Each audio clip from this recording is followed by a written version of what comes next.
है, कहाँ जाएगा पीडीएफ, कहाँ से ओपन होगा? हाँ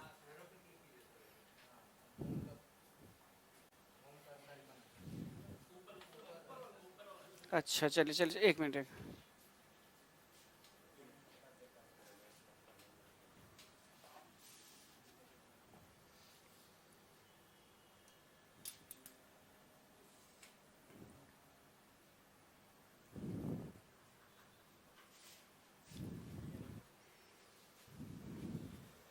अप्रैल 21, हाँ हाँ हाँ ऐसे ही चल जाएगा। और ये लिखने के लिए चलिए नोट ना, चलिए ऐसे चलेगा, चल रहा है। चलिए तो देखिए फिर से आप लोग का स्वागत है करंट अफेयर्स में सारे लोगों का। मेरे कहने का मतलब यह है कि आपको याद होगा कि जब मार्च के अप्रैल के आसपास, अप्रैल के मार्च के में ही थोड़ी बहुत केस कोविड 19 के बढ़ने शुरू हो गए थे, ठीक है। उसके बाद अप्रैल तक आते आते क्या हुआ था कि एकदम से फिर से केस क्या होने लगा था, मल्टीप्लाई होने लग गए थे। तो जब केस तेजी से बढ़ रहा था, कोविड 19 के केस मल्टीप्लाई हो रहा था, तो उसके लिए जो रिस्पॉन्सिबल माना गया वो माना गया कि एक वायरस अपने जीवन काल में बार बार क्या करती है, अपने आप को चेंज करती है, जिसको म्यूटेशन कहते हैं, जो कि बायोलॉजी में आप लोग ऑलरेडी पढ़ते हैं। म्यूटेशन यानी उत्परिवर्तन, कुछ ऐसे गुणों का विकास होता है, कोशिका का विभाजन होता है, जिसकी वजह से उसमें उत्परिवर्तन या म्यूटेशन आती है। तो म्यूटेंट जो वो होते हैं, वेरिएंट होते हैं, उस वेरिएंट का नाम कोई ना कोई किसी ना किसी इंडिविजुअल प्लेस के नाम पे, किसी घटना के नाम पे रखे जा सकते हैं। उसको आइडेंटिफाई करना है, चाहे आप अल्फा बीटा डेल्टा कह लीजिए या कुछ भी कह लीजिए। तो अप्रैल वाले का ज्यादातर मीडिया वालों ने, ठीक है, क्या नाम रखा? Indian variant. क्या जी? अप्रैल के आसपास जिसने म्यूटेशन के बाद बहुत तेजी से संक्रमण फैलाया, तो उसको कहा गया इंडियन वेरिएंट, यानी भारतीय वेरिएंट कहा गया उसको। और उसने बहुत ही तेजी से क्या किया, फैलाना शुरू कर दिया संक्रमण मल्टीप्लाई में, और 40 से 45 देश तक पहुंच गया ये, ठीक है। यानी एक तरफ जब फर्स्ट वेव के बाद दुनिया धीरे धीरे नॉर्मल हो रही थी, अनलॉक की तरफ बढ़ रही थी, फिर से दोबारा आया और सेकेंड वेव पता चला कि फर्स्ट वेव से ज्यादा खतरनाक था। फर्स्ट वेव ने तो लोगों को बचा भी लिया था, सेकेंड वेव में स्थिति ये हो गई कि कहीं पे ऑक्सीजन की कमी, कहीं पे बेड की कमी, कहीं पे समस्या, और एकदम से स्थिति खराब हो गई। तो व्यवहारिक जीवन में भी वैसे कहा जाता है कि क्या, कि दूसरी वाली हमेशा पहले वाली से ज्यादा खतरनाक होती है। तो यहाँ पे भी वही वाला लागू हुआ, ठीक है। अब दूसरा मतलब मत निकालें। तो मेरे कहने का मतलब हुआ कि सेकेंड वेव ने क्या किया कि एकदम से चीजों को रोक दिया था। इसका परिणाम मैं ये सारी बातें क्यों बता रहा हूं कि जब मैं अप्रैल वाला न्यूज लेकर के बैठा, मैं बैक डेट पे गया, चाहे वो हिंदू में, टाइम्स ऑफ इंडिया में, हिंदुस्तान टाइम्स, जितने भी न्यूज है, दैनिक जागरण, हिंदुस्तान, सब, प्रभात खबर, सब मैंने छान मारे। न्यूज क्या होता था, यहाँ इतने सिलेंडर की कमी है, यहाँ इतने पेशेंट्स को वो नहीं मिल रही है, यहाँ इतने पेशेंट भर्ती, आज इतने संक्रमित हो गए, हॉस्पिटल में वो नहीं है, आईसीयू बेड नहीं है। न्यूज यही आ रहे थे। लॉकडाउन बढ़ गया, यहाँ पे ये सख्ती कर दिया गया। न्यूज अगर आप अप्रैल का ढूंढते हैं तो अप्रैल में जितने भी इवेंट्स थे सबके सब पोस्टपोन कर दिए गए, ठीक है, कुछ भी ऐसा हुआ नहीं।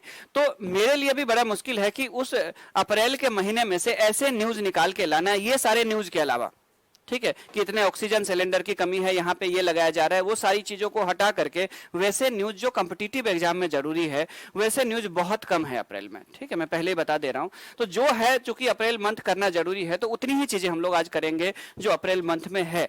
अगले क्लास में हम लोग मई जून दोनों कर लेंगे। मई से न्यूज बनने फिर शुरू हो जाएंगे, क्योंकि मई में आपको बहुत सारे विधानसभा चुनाव के रिजल्ट आते हुए दिखेंगे। क्या जी? ममता दीदी तीसरी बार बनेगी, उसके बाद जाकर के तमिलनाडु में सरकार बनेगी, पुदुचेरी में सरकार बनेगी, राइट। तो कई, हाँ, असम में सरकार बनेगी, विश्व शर्मा आएंगे, हेमंत जी आएंगे। तो कहने का मतलब है कि मई में तो आपके न्यूज बहुत सारे बनेंगे, लेकिन अप्रैल में क्या है कि अप्रैल में सीमित न्यूज है। तो जो न्यूज है वो पिछले क्लास में कुछ हम लोगों ने किए थे, उसको एक बार हम लोग तेजी से कर लेते हैं, और बाकी चीजें आधे घंटे का ही काम है, ये ज्यादा का समय है नहीं, क्योंकि अप्रैल महीना में न्यूज जब है ही नहीं, तो कोविड 19 में कहीं ऑक्सीजन सिलेंडर की कमी, उस न्यूज को कोई मतलब नहीं है बनाने का, ठीक है। तो सारे न्यूज को मैंने स्किप करने के बाद जो अप्रैल का न्यूज बचा हुआ है वो सारे न्यूज हम लोग ले रहे हैं। सारे स्पोर्ट्स इवेंट आपको याद होगा पोस्टपोन्ड हो गए थे, यहां तक कि आईपीएल भी अब जाकर के पूरा हुआ है। ये जो आईपीएल क्यों पूरा हुआ है, क्योंकि सेकंड, हाँ, खैर जो कारण हो फैलने का, लेकिन अप्रैल में कुछ भी ऐसी चीजें नहीं हुई, सारी चीज रुक गई थी, ठीक है। तो चलिए हम लोग देखते हैं कि अप्रैल में हुआ क्या क्या है। जो जो नहीं हुआ उसको तो जाने दीजिए। तो अप्रैल में जो हुआ था वो ऑलरेडी आप लोगों ने पहले किए थे, याद होगा। अच्छा ऐसे में कहां से जूम करेंगे?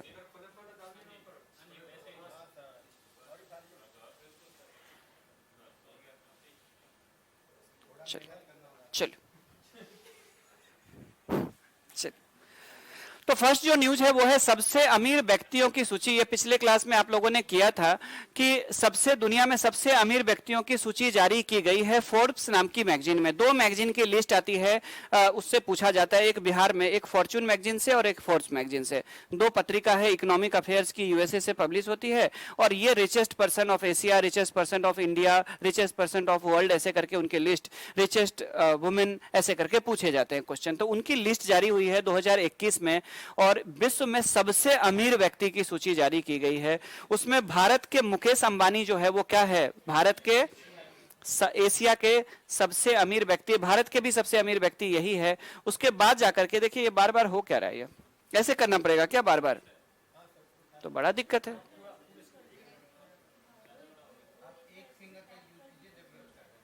चलिए चलिए, तो इस सूची में अगर मैं बात करूं तो 10th स्थान पे है मुकेश अंबानी। दुनिया के सबसे ज्यादा अमीर व्यक्तियों की सूची में मुकेश अंबानी कितने पे है, 10वें पे है। भारत के क्या है सबसे अमीर। विश्व में सबसे अमीर कौन है, जेफ बेजोस। जेफ बेजोस कहां के हैं, कौन से कंपनी के मालिक हैं, कौन से कंट्री के हैं, यूएसए के। अच्छा यहां पे तो नहीं टच हो रहा है, इसीलिए तो ऐसा नहीं।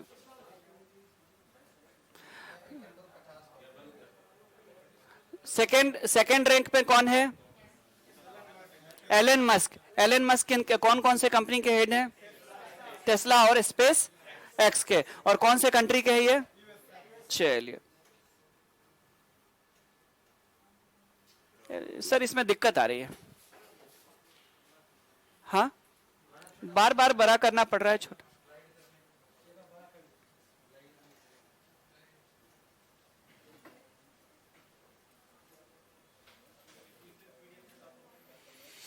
अब इसको अगर स्क्रॉल करते हैं ऊपर ले जाते हैं तो ये बार बार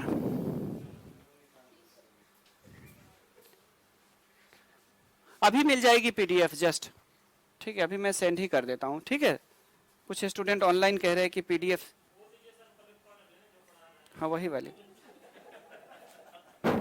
सही बोल रहे, मैं ही नहीं बोल पाता हूं ये चीज। चलिए मतलब अभी पढ़ रहे हैं वो ध्यान नहीं है पहले। चलिए आगे, पीडीएफ कहां से मिलेगा पूछ रहे हैं, बिल्कुल आपको ग्रुप पे मिल जाएगी, अभी मिल जाएगी। चलिए ठीक है, चलिए धन्यवाद।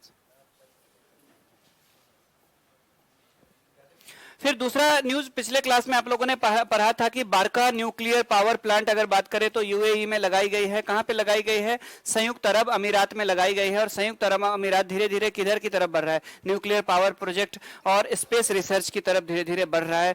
यूएई अगर मैं बात करूं तो अरब देश जितने भी उसमें सबसे ज्यादा क्या है, ये मॉडर्न है ये।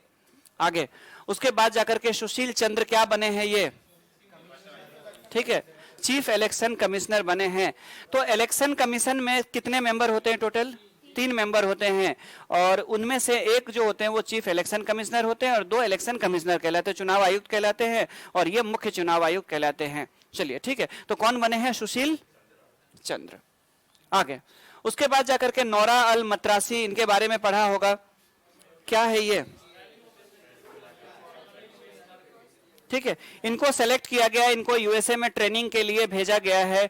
ये यूएई की जो स्पेस प्रोग्राम होगी उसमें ये अंतरिक्ष यात्री के रूप में, एस्ट्रोनॉट के रूप में स्पेस में जाएंगे। 2 लोग जाएंगे, एक मेल और एक फीमेल जाएंगे, उसमें से एक फीमेल के रूप में इनको सेलेक्ट किया गया है, नौरा अल मतरोसी को, ठीक है। कौन सा स्पेस मिशन इन्होंने हाल ही में भेजा था मंगल में यूएई ने, होप, वेरी गुड, ठीक है। चलिए तो यूएई बार बार आ रहा है रिसर्च में। चलिए नेक्स्ट, टेक्सास में भेजा गया इनको, नासा ट्रेंड कर रही है। उसके बाद सोनम मलिक, क्यों चर्चा में रही सोनम मलिक, 18 साल की है और टोक्यो ओलंपिक में, हालांकि ये अगर हम लोग देखें तो क्वालिफाइंग राउंड में ही बाहर हो गई थी वहां टोक्यो जाने के बाद ही, ठीक है। लेकिन अगर मैं बात करूं तो सबसे कम उम्र की पहलवान है जो टोक्यो ओलंपिक में भाग लेने वाली पहलवान बनी थी, हरियाणा की है सोनम मलिक, ठीक है। तो इसीलिए ये चर्चा में रही। तो आपसे ये पूछ सकता है कि सोनम मलिक जो है वो किस खेल से संबंधित है। विराट कोहली क्यों चर्चा में रहे थे अप्रैल में, ठीक है। सर्वश्रेष्ठ वनडे क्रिकेटर माना गया है विजडन ने। विजडन एक क्रिकेट अफेयर्स की मैगजीन है और उनके द्वारा क्या चुना गया है, सर्वश्रेष्ठ वनडे क्रिकेटर चुना गया है 2010 वाले दशक में। हाँ, इस डिकेड का one day player of the decade चुना गया है विराट कोहली को, क्योंकि इस दशक में उन्होंने 10,000 के आसपास रन भी बनाए हैं और 43 के आसपास इन्होंने सेंचुरी भी लगाए हैं वनडे में। और विश्व में अगर हम लोग देखें तो छठे स्थान पे है फिलहाल वनडे में, लेकिन बहुत जल्द क्या होगा, दूसरे पे भी आ जाएंगे। पहला तो कहना भी मुश्किल है, लेकिन दूसरे पे बहुत जल्द आ जाएंगे। आहार क्रांति, सारे क्रांति तो पढ़े ही थे आप लोगों ने। आहार क्रांति कौन से मंत्रालय ने शुरू किया है? ये स्वास्थ्य मंत्रालय के द्वारा शुरू किया गया है। चलिए आगे, नेक्स्ट। नाम से ही क्लियर हो रहा है। गगनयान मिशन क्या है? ये गगनयान जो होगी मिशन होगी वो एक स्पेस स्टेशन होगी, ठीक है। और वो स्पेस स्टेशन अर्थ के अराउंड ऑर्बिट पे घूमेगा और वो लगभग एक सप्ताह, अभी डे फिक्स नहीं है कि 5 दिन 6 दिन 7 दिन, ठीक है। तो लगभग एक सप्ताह जो है ये अंतरिक्ष में रह करके जियो स्टेशनरी ऑर्बिट पे ये घूमेगी और उसके बाद जाकर के 2 से 3 अंतरिक्ष यात्रियों को भेजा जाएगा इसमें। और उसके बाद जाकर के क्या होगा, एक सप्ताह तक रह करके वो रिसर्च करेंगे, अनुभव करेंगे, उसके बाद फिर ज्यादा समय के लिए भेजा जाएगा, ठीक है। तो भारत ने इसके लिए किसके साथ समझौता किया है? फ्रांस के साथ समझौता किया है गगनयान को लेकर के। चलिए, नासा का कौन सा स्पेस ये है, क्या कहते हैं, स्टेशन है वहां पे? नासा का भी तो है जो घूम रहा है, जिसमें 6 यात्री हर 6 महीने पे जाते हैं और 6 वापस आ जाते हैं। ISS, इंटरनेशनल स्पेस स्टेशन करके नाम है, ठीक है। और उसी, हाँ ठीक है, उसी में 6 यात्री जाते हैं और 6 यात्री वापस आ जाते हैं हर 6 महीने पे। आगे, उसके बाद लास्ट गोल्डन सिटी कहाँ पे मिला है? ये लास्ट गोल्डन सिटी इजिप्ट में मिला है। एक क्या ढूंढा गया है? एक नया शहर ढूंढा गया है जो 3000 साल से जमीन के अंदर दबा हुआ शहर था। इंजेनिटी क्या है जी? एक सबसे छोटा हेलीकॉप्टर है नासा के द्वारा, जो कहां पे है? मार्स में, मंगल में भेजा गया है इसको। उसके बाद जाकर के अर्थ डे, विश्व पृथ्वी दिवस कितने तारीख को मनाया जाता है? 22 अप्रैल को मनाया जाता है, पर्यावरण संरक्षण और पृथ्वी को बचाने के लिए। आगे, नेक्स्ट, प्रियंका मोहिते क्यों चर्चा में रही? अन्नपूर्णा नाम की जो पीक है, अन्नपूर्णा नाम की जो चोटी है नेपाल में, उस पे फतह हासिल करने वाली भारत की पहली महिला बन गई है। कौन सी? प्रियंका मोहिते, महाराष्ट्र की है ये, ठीक है। अगर कोई लिखना चाहे तो लिख सकते हैं। ग्लोबल एनर्जी ट्रांजिशन इंडेक्स, ठीक है, ग्लोबल एनर्जी ट्रांजिशन इंडेक्स, ठीक है। भारत को कौन सा रैंक मिला है इसमें? 87वां रैंक मिला है भारत को, 87वां स्थान मिली है। चलिए आगे, नंबर 1 पे कौन है? नॉर्वे, ठीक है। स्वीडन फर्स्ट रैंक पे है, इंडिया को 87। वरुण जल देवता को कहा जाता है, वरुण। और भारत और कौन से देश? फ्रांस के बीच के नौसेना के बीच में वरुण एक्सरसाइज किया गया था। कहां पे? अरेबियन सी में, अरब सागर में वरुण एक्सरसाइज का आयोजन किया गया था, बेसिकली चीन से बढ़ रहे खतरे को ध्यान में रखते हुए। वर्ल्ड इंटेलेक्चुअल प्रॉपर्टी डे कब मनाया जाता है? विश्व बौद्धिक संपदा दिवस कब मनाया जाता है? 26 अप्रैल को मनाया जाता है। इंटेलेक्चुअल प्रॉपर्टी राइट्स का मतलब क्या होता है? हाँ नहीं, वो तो इसका एक टाइप हुआ, पेटेंट तो उसका एक टाइप हुआ ना। इंटेलेक्चुअल प्रॉपर्टी का मतलब है कि आपने मेहनत करके कुछ बनाया या कुछ रिसर्च किया है, तो उसमें आप पहला अधिकार किसका है? आपका है, मालिकाना हक आपका है। कोई साधारण ऐसे किसी से कॉपी करके उसका यूज नहीं कर सकता है, ठीक है। तो आपको पता होगा कि पब्लिशिंग से रिलेटेड चीजों में क्या लागू होती है? पब्लिशिंग से रिलेटेड चीजों में कॉपीराइट, ठीक है। उसके बाद जाकर के पेटेंट, कोई आविष्कार अगर है तो उसमें क्या होगा? उसमें पेटेंट।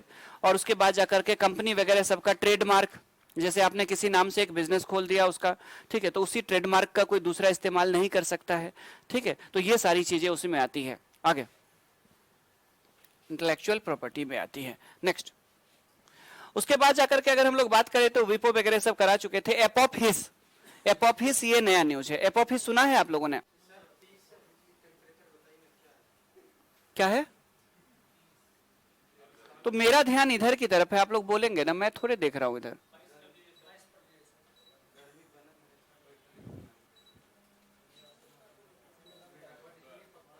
बाईस, चलिए अब ठीक बा।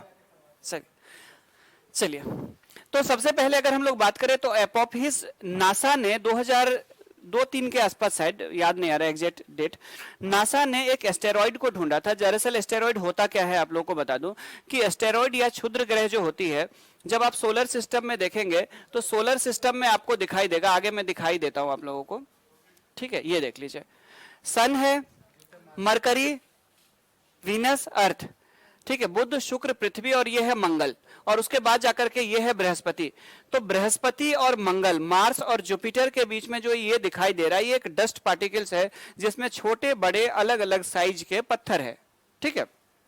और ये पत्थर नुमा जो ये है, ये सब के सब क्या कर रहे हैं, सूरज की परिक्रमा कर रहे हैं। घूमने में कोई दिक्कत नहीं है, सब घूम रहा है, ये भी घूम रहा है। कभी कभी इसका मन क्या होता है कि ये गिर जाते हैं, किसी ना किसी प्लेनेट पे आकर के गिर जाते हैं। तो किसी दूसरे प्लेनेट पे गिरेंगे तो कोई दिक्कत नहीं है, क्योंकि वहां पे लाइफ नहीं है। लेकिन अगर अर्थ से टकरा गया तो जहां आबादी है वहां गिर गया, तब तो खैर कोई बात ही नहीं है। और जहां आबादी नहीं है, अगर समंदर है वहां गिर गया तो फिर सुनामी आ जाएगी, तो आइलैंड वगैरह सब और कोस्टल रीजन तबाह हो जाएगा। और सबसे बड़ी बात यह होती है कि जैसे जैसे अर्थ की तरफ आएगा उसकी स्पीड क्या होगी, बढ़ेगी, ठीक है, और उसकी स्पीड बढ़ती जाएगी ग्रेविटेशन की वजह से, और उसके बाद जाकर के पृथ्वी पे तबाही। तो छोटे छोटे आकार के हैं तो थोड़ा बहुत नुकसान कहीं पे पहुंचा सकता है। जैसे अगर वो मेटियोर्स के रूप में गिर जाए, मेटियोराइट के रूप में, बिहार के मधुबनी जिला में गिर गया था, आपको याद होगा, धान के खेत में धंस गया था 8-9 फीट अंदर जमीन के अंदर, ठीक है, पटना में रखा गया है, सचिवालय वो संग्रहालय में पटना में रखा गया, धान के खेत में गिर गई थी। तो वहां तक तो ठीक है, लेकिन अगर उनके साइज बड़े हुए तो वो अर्थ पे सुनामी भी ला सकते हैं, या अर्थ के रोटेशन और रिवोल्यूशन पे भी इंपैक्ट डाल सकता है, इतने अगर ज्यादा बड़े साइज। तो उसी में से नासा ने एक ढूंढा था, जो कहां पे था, तो जो था किस पे, एस्टेरॉइड बेल्ट में, क्षुद्रग्रह बेल्ट में है, और वो तेजी से पृथ्वी की तरफ बढ़ रहा है, ठीक है। तो शुरू में नासा ने कहा कि 2029 से 34 के बीच में ये कभी भी पृथ्वी से टकरा सकती है, और अगर ये टकरा गई, जो इस हिसाब से इसकी साइज है, तो पृथ्वी की अर्थ की रोटेशन पे भी इंपैक्ट पड़ सकता है, कुछ भी हो सकता है, ठीक है, लाइफ भी खत्म हो सकती है। तो एक लंबे डर के बाद फाइनली उसने कहा है, नासा ने कहा है कि पृथ्वी पे टकराने की उसकी संभावना बहुत कम है, या लगभग नहीं के बराबर है। तो एपोफिस आपसे पूछ सकता है। तो एपोफिस की अगर मैं बात करूं तो एपोफिस क्या है, एक क्षुद्र ग्रह है। अगले 100 साल तक पृथ्वी को किसी भी प्रकार का नुकसान नहीं, पहले नासा ने ही कहा कि नुकसान हो सकता है, फिर अब नासा ने नकार दिया, स्टेटमेंट को नकार दिया कि ऐसा कुछ नहीं हो सकता है, नुकसानदायक नहीं है। फिलहाल एपोफिस जिसको आइडेंटिफाई किया गया, उससे पृथ्वी को खतरा नहीं है। चलिए ठीक है, चलिए सांस में जान आ गई, नहीं तो 29 से 34 के बीच में कहा जा रहा था कि कभी भी ये टकरा सकती है, ठीक है, 36 के बीच में कभी भी ये टकरा सकती है कहा गया था। चलिए ठीक है, तो क्षुद्रग्रह या एस्टेरॉइड होता क्या है, तो न्यूमेरस टाइनी बॉडी होते हैं, छोटे छोटे टुकड़े होते हैं, और ये किसके बीच पाया जाता है, find between Mars and Jupiter, ठीक है, मंगल और बृहस्पति के बीच पाया जाता है। चलिए अब एक न्यूज है, वर्ल्ड इकोनॉमिक फोरम आउटलुक और आईएमएफ के द्वारा जारी किया गया है वर्ल्ड इकोनॉमिक आउटलुक। और इस आउटलुक में अगर मैं बात करूं तो इसमें भारत को लेकर के आईएमएफ ने ही, आपको याद होगा, मार्च में अनुमान लगाया था 11.5%, याद आया, मार्च में आईएमएफ ने कहा था कि 11.5% इंडिया की ग्रोथ रेट होगी। लेकिन अब कह रहे हैं कि 2021 में, ये फाइनेंशियल ईयर नहीं है 2021, आपको पता है कि इंडिया का फाइनेंशियल ईयर क्या 1 अप्रैल से 31 मार्च के बीच में चलती है। ये आईएमएफ ईयर बाय ईयर जारी करता है। तो 2000 कहना है कि भारत अब 2020 में जो कोविड-19 था उसकी वजह से अब उबर करके 21 में एक अच्छे सकारात्मक चीजें हो रही है भारत में, ठीक है, आत्मनिर्भर भारत की बात हो रही है, चीजें, बहुत सारी चीजें, अब हम लोग धीरे धीरे आयात भी कम कर रहे हैं, जरूरत भी कम हुई है, हमारी विदेशों पे निर्भरता, तो उसकी वजह से धीरे धीरे जो हमारी नुकसान हुई थी इकोनॉमी को, वो धीरे धीरे अब रिकवरी कर रही है और फास्टेस्ट ग्रोइंग इकोनॉमी हमारी बनने जा रही है। तो भारत की जीडीपी विकास दर जो है, अनुमान है कि 2021 में, वित्त वर्ष कहने का मतलब आईएमएफ ने 2021 कहा है, ठीक है, तो 2021 में अनुमान है कितना, 12.5% के हिसाब से। और इसीलिए थोड़ी बहुत आपको इन्फ्लेशन भी मार्केट में दिख रहा होगा, इन्फ्लेशन होती है तो ग्रोथ रेट तो होगी, तो इन्फ्लेशन तो थोड़ी बहुत दिखेगी ही मार्केट में, ये सब तो आप लोगों ने इकोनॉमिक्स में पढ़े होंगे, ठीक है। आगे तो 12.5% बिहार वाले, इन्फ्लेशन थोड़ा सा भी होता है तो क्या करते हैं, बाइक लेके नेपाल के पेट्रोल पंप में चले जाते हैं। अभी तो न्यूज आ रहा था 2 दिन पहले, अभी 2 दिन पहले न्यूज आ रहा था कि बिहार में पेट्रोल के दाम बढ़े, नेपाल की पेट्रोल पंप में लंबी लंबी लाइन लग गई बिहार वालों की, ठीक है, चलिए। तो 12.5% अनुमान लगाया है आईएमएफ ने अप्रैल में भारत के, और सबसे ज्यादा तेजी से विकास दर हासिल करने वाला देश बनने जा रहा है भारत 2021 में। तो ये एक सकारात्मक चीज होगी। उसके बाद जाकर के अगर हम बात करें तो नेशनल सुपर कंप्यूटिंग मिशन, ये मिशन 2016 के आसपास लॉन्च की गई थी, और सुपर कंप्यूटर के क्षेत्र में रिसर्च करके एक बड़ा सा नेटवर्क तैयार करना इसका उद्देश्य था। तो राष्ट्रीय सुपर कंप्यूटिंग मिशन, और इसका जो सेकेंड जो चरण है वो शुरू हो गया, सेकेंड फेज 2021 में पूरा होने जा रहा है, ठीक है। और इसमें क्या किया जाएगा, कितनी पेटाफ्लॉप्स की गति प्राप्त की जाएगी, ठीक है, 16 पेटाफ्लॉप्स, ठीक है। अब देखिए क्या होता है कि जो डेटा होती है ना, ठीक है, वो डेटा की जो कैपेसिटी होती है, ठीक है, डेटा स्टोर की, डेटा ट्रांसफर की, स्टोरेज की, उसको आप मापते हैं, सबसे जो छोटा होता है उसको कहते हैं बिट, बिट से ऊपर बाइट, बाइट से केबी, किलोबाइट, किलोबाइट के बाद मेगाबाइट, एमबी पे बात करते हैं, एमबी के बाद जीबी, गीगाबाइट, गीगाबाइट के बाद टेराबाइट, टीबी, टीबी के बाद हाँ हाँ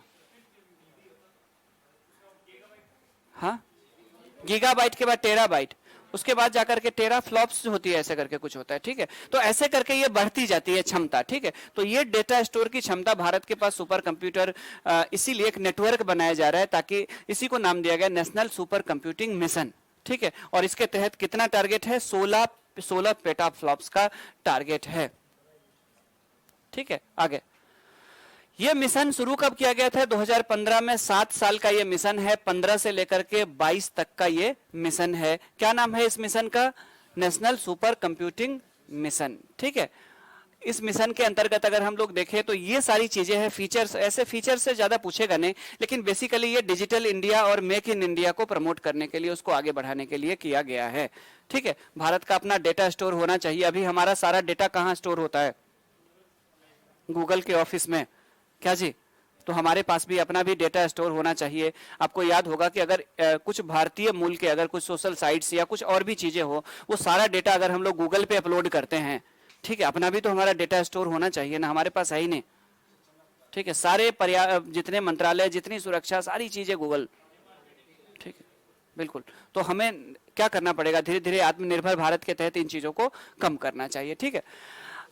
हाँ, तो वर्ल्ड प्रेस फ्रीडम इंडेक्स, यानी विश्व में प्रेस को कितनी स्वतंत्रता प्राप्त है किस देश में, उसके अकॉर्डिंग ये इंडेक्स, हालांकि कुछ लोगों के द्वारा जारी किया जाता है, मुझे इंडेक्स पे भरोसा नहीं होता है, बस एक फैक्ट्स के रूप में आप लोग याद कर लीजिए। आपके देश के बारे में तो वैसे ही कुछ भी, कोई भी 4 लोग मिलकर के एक इंडेक्स बना लेता है और भारत को सबसे नीचे रैंक दिखा देता है, ठीक है। वो ये पॉलिटिकल चीजें होती है और ये कुछ लोगों के द्वारा किया जाता है। भारत में आप देख लीजिए कि कहाँ कोई पत्रकार को कभी कोई सजा मिलती है या ऐसा कुछ होता है, आपने देखा होगा।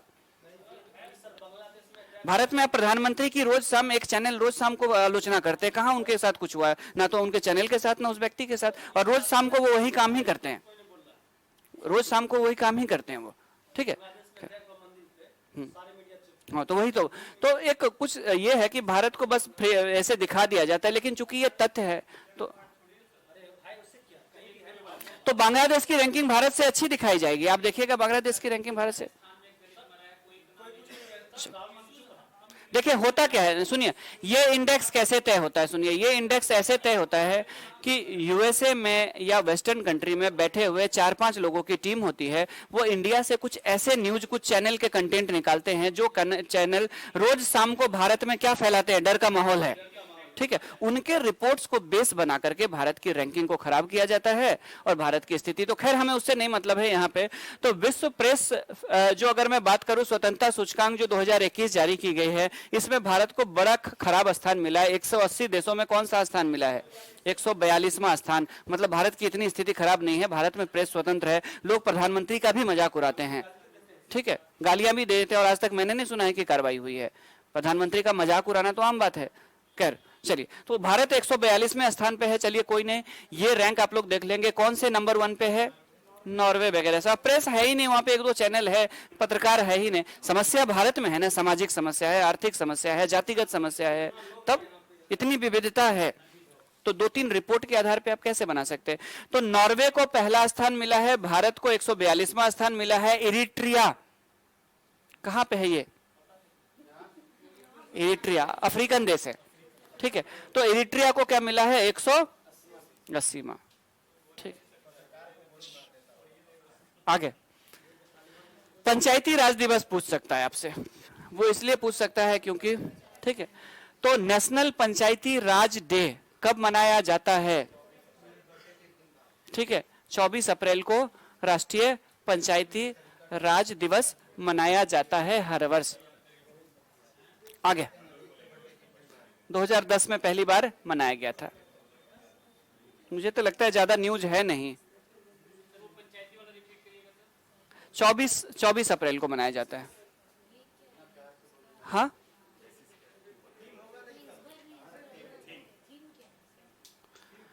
पंचायती राज का थीम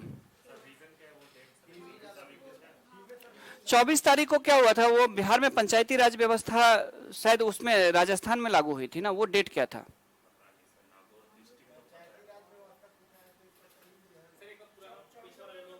चलिए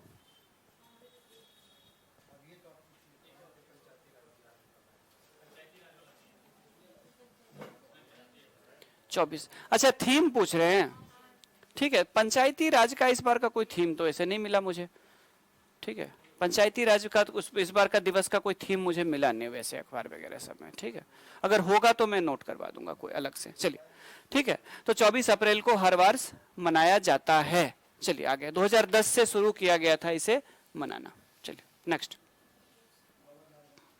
ग्रीन इनिशिएटिव, क्लीन एनर्जी को लेकर के, क्लीन क्या कहते हैं उसको, और उसके बाद शहरीकरण को लेकर के, उसको लेकर के क्या कहते हैं उसको, फॉरेस्टेशन को लेकर के, वनीकरण को लेकर के, इसके द्वारा ताकि फ्यूचर में क्लाइमेट चेंज का सामना ना करना पड़े। देखिए सऊदी अरब का शहर है और कितना हरा भरा है, इतना हरा भरा दिल्ली है, देखिए सऊदी अरब में हो रहा है। हाँ, साउथ दिल्ली है ना, नॉर्थ दिल्ली तो खैर। तो ग्रीन इनिशिएटिव किसके द्वारा शुरू किया गया है?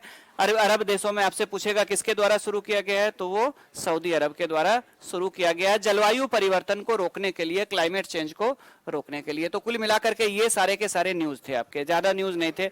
अप्रैल में न्यूज है ही नहीं। ठीक है, हाँ,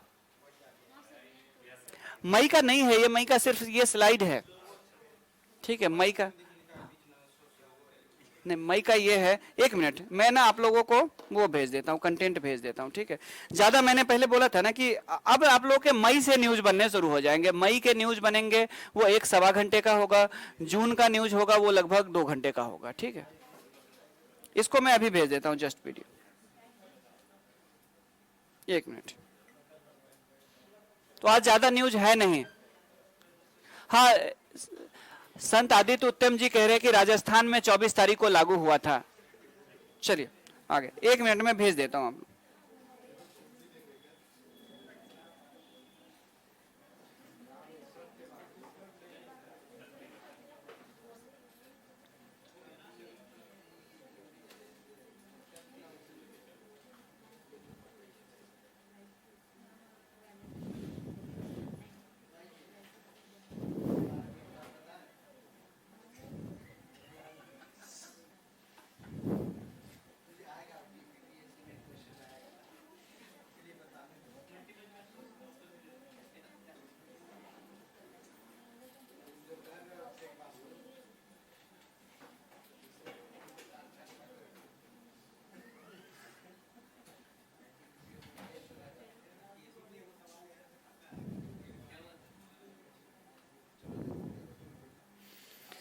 मैंने पीडीएफ भेज दिया है, अभी ग्रुप में आ जाएगी आपको 2 मिनट के अंदर। 2 आ जाएंगी, एक आ जाएगी बिहार की पॉलिटी वाला।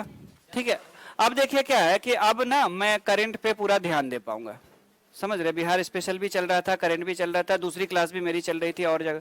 ठीक है, तो अब पूरा करंट अफेयर्स पे फोकस करेंगे और कोशिश करेंगे कम से कम 2 घंटे का करंट अफेयर्स का क्लास हो। अप्रैल में न्यूज था ही नहीं, तो न्यूज बनाने का कोई मतलब भी नहीं है बेवजह का। ठीक है, बढ़िया तो हुआ आप लोग के कम हो गए न्यूज। क्या? ठीक है, अच्छा, हाँ, तो हाँ, अप्रैल में न्यूज नहीं थे ज्यादा। ठीक है, तो मई जून से न्यूज बनने, मई के भी न्यूज 1 घंटे से ज्यादा का नहीं होगा। अगले क्लास में कोशिश करेंगे मई जून दोनों कर ले। ठीक है, अगले क्लास में कोशिश करेंगे मई जून दोनों कर ले। तो मैंने भेज दिया आप लोग को, पीडीएफ भेज दिया है। ठीक है, हाँ, ग्रुप में आ जाएगी अभी 2 मिनट। हाँ हाँ, चलिए, थैंक यू सभी को।